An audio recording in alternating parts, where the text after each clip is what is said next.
Bonjour à toutes et à tous et bienvenue sur ce nouveau podcast. Alors pour ce podcast, on est encore une fois avec la petite caméra DJI, donc dans un cadre différent.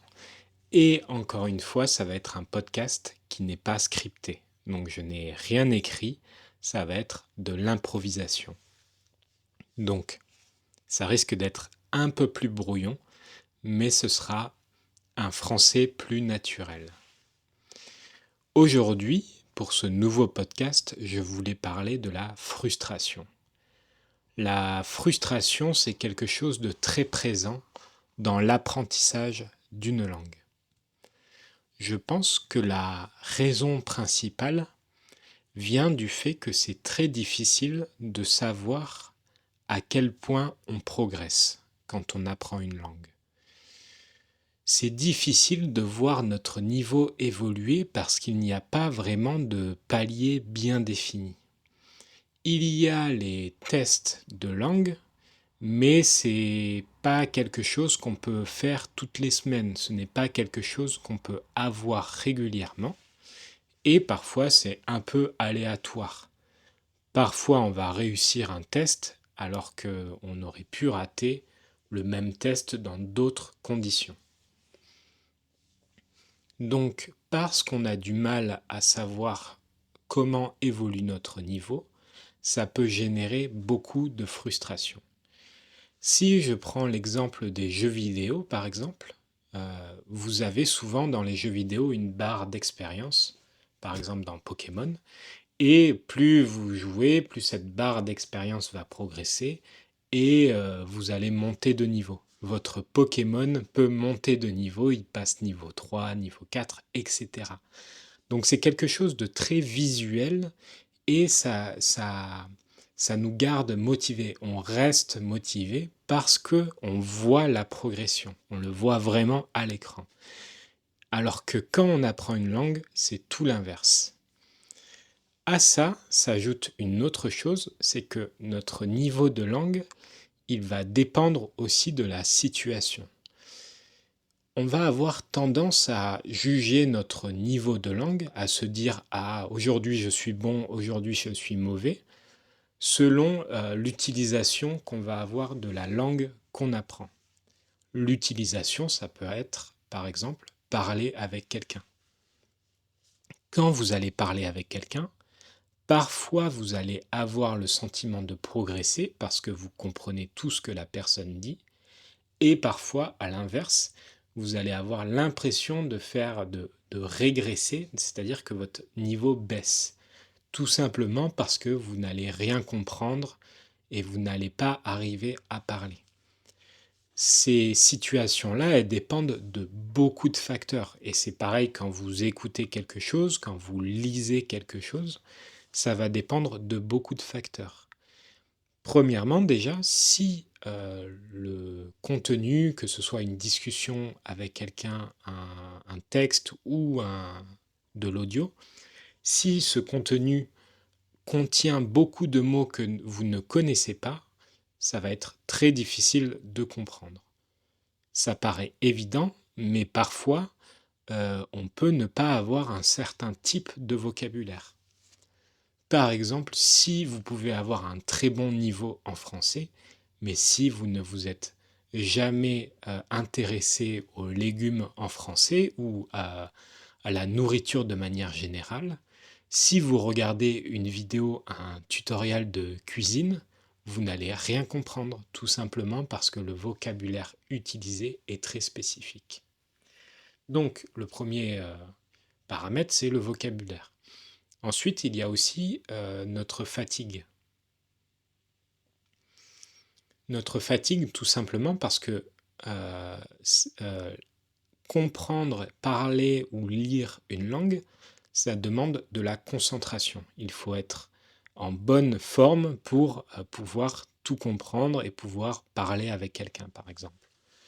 Ça, j'en ai fait l'expérience au Japon, où parfois j'arrivais à avoir une discussion fluide avec quelqu'un, mais à un autre moment de la journée, parce que j'étais fatigué, j'avais l'impression que les mots me traversaient la tête et que je ne comprenais rien.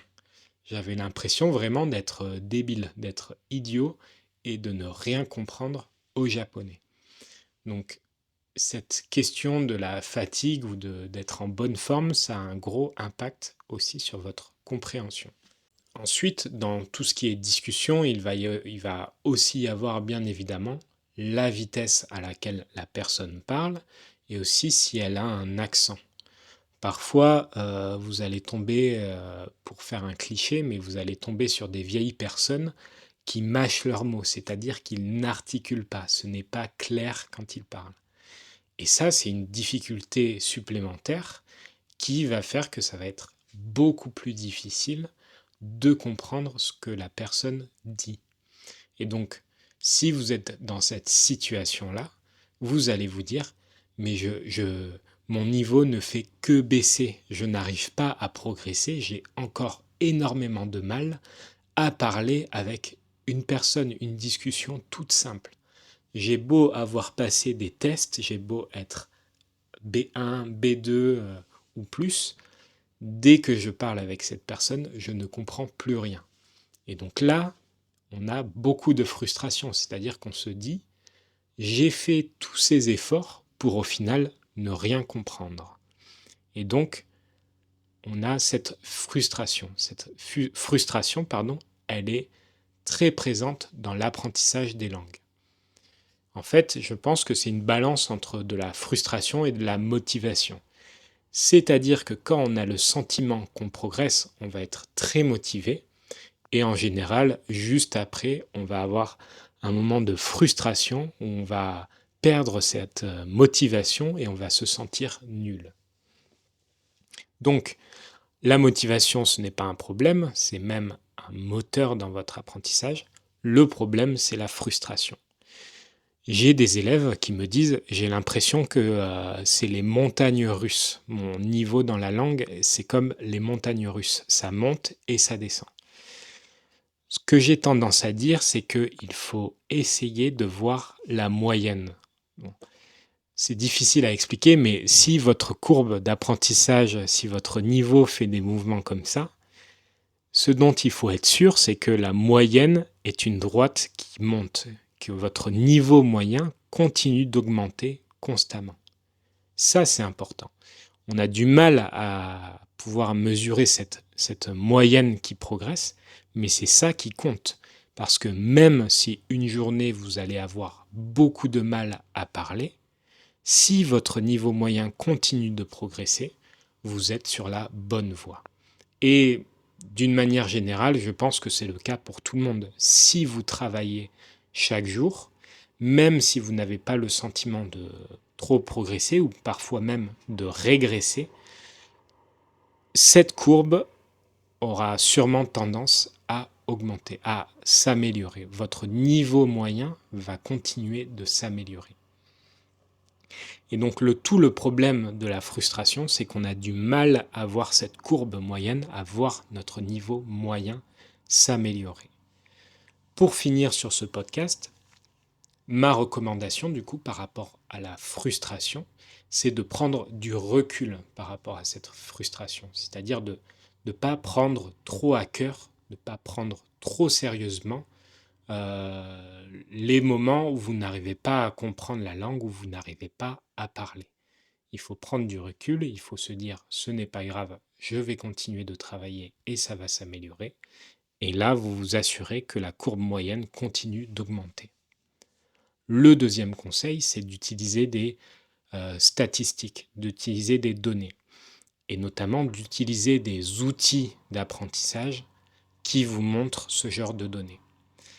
Pour ma part, j'utilise une application pour faire mes cartes de vocabulaire qui s'appelle Migaku. Et c'est tout bête, mais Migaku, il y a un compteur de mots que je connais. Donc en japonais, je dois être à 4200 mots que je connais.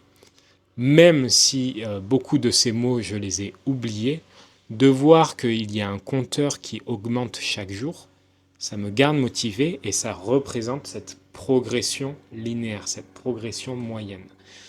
Donc même si parfois je me sens perdu, même si parfois je ne comprends rien au japonais que je lis, que j'écoute ou que j'essaye de parler, même si je ne comprends rien, je vois que mon niveau progresse.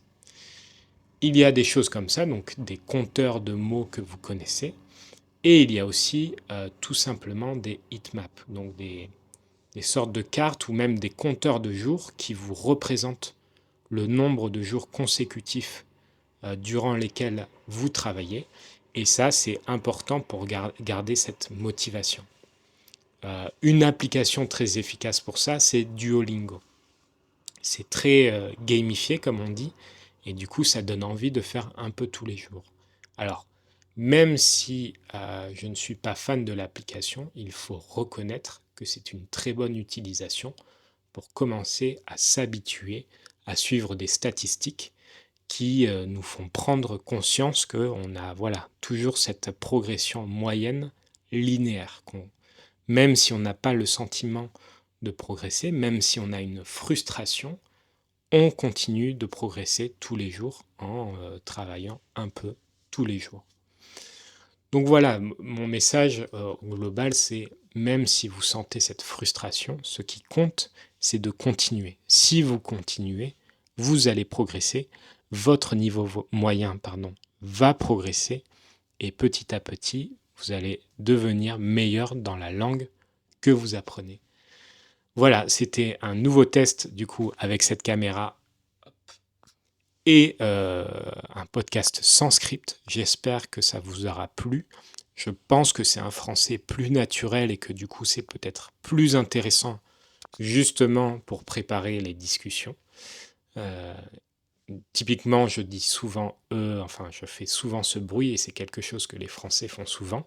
Donc si vous vous habituez à ce genre de podcast, ça pourra peut-être vous aider pour les discussions plus naturelles. Merci d'avoir regardé jusqu'au bout et je vous dis à la prochaine.